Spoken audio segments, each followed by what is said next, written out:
Hello everybody, this is Scott Templeman of the Gilbane Group, part of Outsell now, and I have with me WCM expert Ian Truscott, and he wanted to discuss today website governance.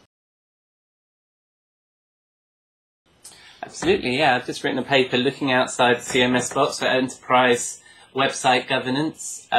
We looked at how important website governance is to organizations, specifically that a lot of organizations feel that perhaps their CMS is doing everything that they really need from a governance perspective, both in terms of how they manage their brand, spelling mistakes, accessibility, all of those things. And really we found, and some of the experience from our clients is that that's not always the case, that things just slip through, that mistakes are made on websites now, even with the most contemporary technology, CMS technology, driving them. So we went and we did some research on that, and that's the paper that we've written.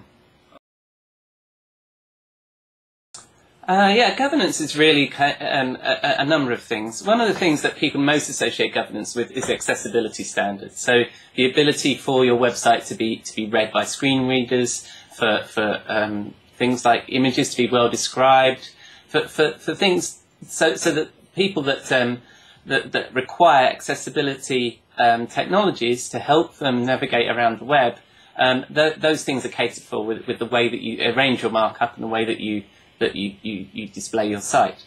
But it's much more than that. I mean, a lot of organizations pay a lot of attention to their brand governance, for example. So the consistency in the way that you experience a brand over the web is very important to marketers.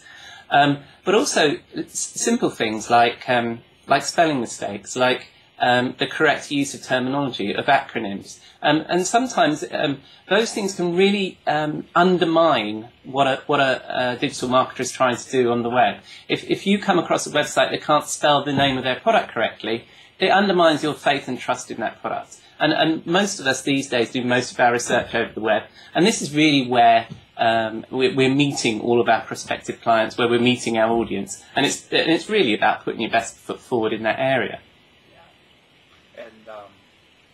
So a lot of it is beyond appearance.